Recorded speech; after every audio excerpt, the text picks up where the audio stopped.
कहते हैं कि जीवन में कल क्या होगा किसी को पता नहीं होता है, पर सच कहें तो अगले पल क्या होगा ये भी किसी को पता नहीं होता है। एक पल में भी सब कुछ बदल जाता है। वो बुरा पल मौका ही नहीं देता आपको सोचने का, समझने का और कुछ करने का। आज मैं आपके सामने एक छोटी सी स्टोरी सुना रही हूँ। मेरे ऑफिस में मुझसे बहुत छोटी है, मेरी जूनियर है, 2016 में उसकी भर्ती हुई थी। मेरी बहन जैसी है और सहेली भी है।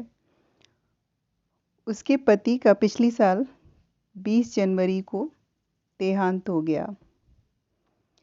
उसकी जो मैंने स्टोरी सुनी इतनी रुलाने वाली है कि लगता है उसे पता ही नहीं था कि अगले पल ये मेरे साथ नहीं होंगे।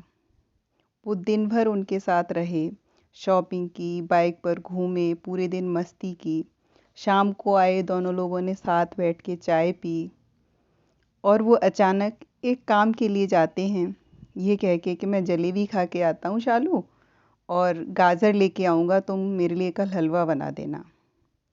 उन्हें वो थैला देती है और खुद किचन में किसी काम से लग जाती है। बस वो उस गेट तक छोड़ने नहीं आती है, वो पल कि वो गेट तक छोड़ने नहीं आई और उन्हें गेट पर भी हार्ट अटैक पड़ जाता है। वो प्यारी लड़की हर पल उस पल को कोसती है जिस पल वो उनसे अलग हुई। उसे लगता है काश कि मैं उस दिन उन्हें गेट तक छोड़ने गई होती तो शायद मैं उनकी कुछ मदद कर पाती। तो उस एक पल ने उसकी सारी दुनिया ही उजाड़ दी।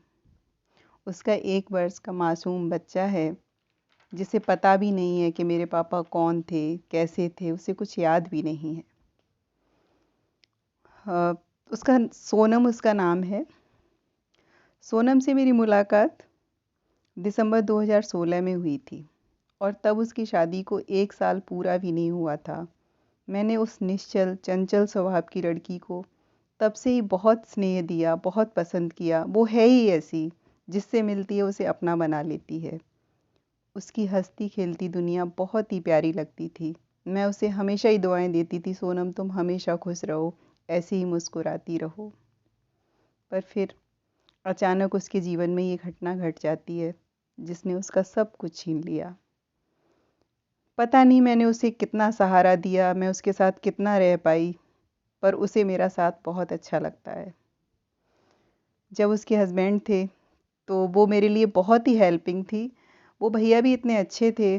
जब हम लोग कोविड हुआ हमें, तो भैया मेरे बेटे को अपने साथ ले गए, अपने घर पे रखा, बिना ये सोचे कि ये मैं उनके घर से ला रहा हूँ जहाँ सारे लोग कोविड पॉजिटिव हैं।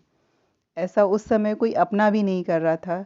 जब अब तो वो इस दुनिया में नहीं है भैया, उन्होंने मेरे लिए इतना किया, मैं जीवन भर उनका ये एहसान भूल नहीं सकती हूँ। मैं इस 1 साल में सोनम से जितना मिली, जितना मैंने उसको सहारा दिया, मैंने उसकी मनोस्थिति को जो महसूस किया। उसने मुझसे एक छोटी सी रिक्वेस्ट की कि मैम आप इतना लिखती हैं, आप तो मेरे साथ इतना रही हैं, क्या मेरी जो भावनाएं हैं, मेरी फीलिंग्स हैं, आप बहुत अच्छे से समझती हैं, क्या आप एक कविता की तरह लिख सकती हैं। बहुत मुश्किल था मेरे लिए ये, पर मैं उसके इस कहने को टाल नहीं पाई। इतना कठिन काम, मैंने कहा हाँ बेटा मैं तुम्हारे लिए करूँगी। बस उसी के अनुरोध पे मैंने एक छोटी सी कविता लिख दी है, उसी के मनोभावों को व्यक्त करते हुए। और उनके हस्बैंड की पहली जो पुण्यतिथि है, उसी की तरफ से मैं श्रद्धांजलि देते हुए कविता की कुछ लाइनें आप लोगों को सुना रही हूँ। सफ़र एक दिन जीवन साथी, साथ तेरे जो शुरू किया, एक नए संसार का सपना मिलके संग हमने देखा। बड़ा हंसी था बड़ा सुहाना, एक एक पल मेरा साजन, जब हाथ में हाथ लिए मेरा तुम सैर कराया करते थे।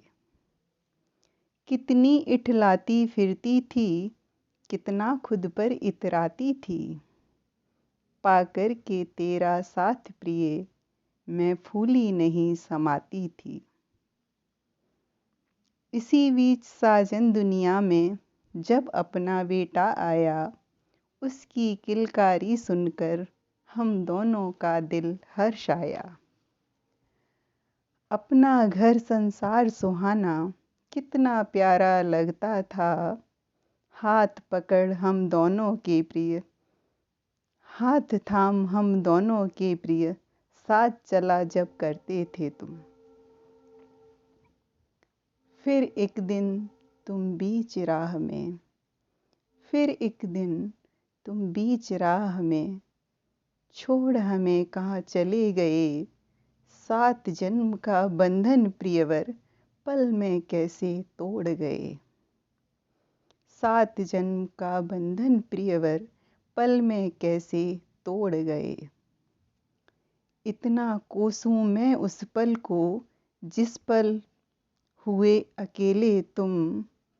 साथ तेरे घर साजन होती, हाथ तेरा थामे रहती, हाथ तेरा थामे रहती।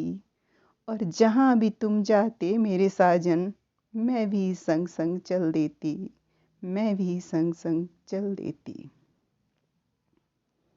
अब बीच राह में तेरे बिन, अब बीच राह में तेरे बिन मैं बेबस और लाचार बड़ी।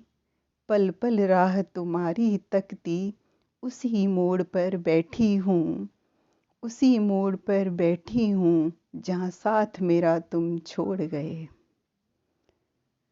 नयन बंद कर हर पल बाबू, नयन बंद कर हर पल बाबू, तुम्हें निहारा करती हूँ। ना जाने कैसे कैसे सपने आँखों में बुनती हूँ।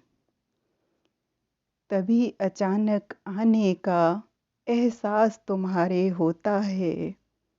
धीरे से तुम हाथ पकड़ मेरे कानों में कुछ यूं कहते कि ऐसे थक कर बैठ गई तुम, तो चीकू कौन संभालेगा। मेरे हिस्से के भी सारे फर्ज ये कौन निभाएगा, फर्ज ये कौन निभाएगा। अपने बेटे की दुनिया फिर रंगों से कौन सजाएगा, रंगों से कौन सजाएगा। इससे पहले कुछ मैं सोचूं, चीकू हाथ खींचता है। मम्मा पापा कह मुझसे उठने की जिद वो करता है। मम्मा पापा कह मुझसे उठने की जिद वो करता है। उसके नन्हे हाथों का स्पर्श तुम्हारे जैसा है। उसकी प्यारी आँखों में अब प्यार तुम्हारा दिखता है। और उसकी ही आँखों में बाबू संसार हमारा दिखता है, संसार हमारा दिखता है। जिगर का टुकड़ा मुझे थमाकर तुम तो बाबू चले गए। उस नन्ही सी जान की खातिर अब जान तुम्हारी जिंदा है, अब जान तुम्हारी जिंदा है। पल पल मरती हूँ तेरे बिन, पल पल मरती हूँ तेरे बिन, फिर भी साजन जिंदा हूँ, फिर भी साजन जिंदा हूँ। अपने प्यारे बेटे ने साजन मुझे जिंदा रखा है, साजन मुझे जिंदा रखा है, बस बेटे ने जिंदा रखा है। बहुत बहुत धन्यवाद।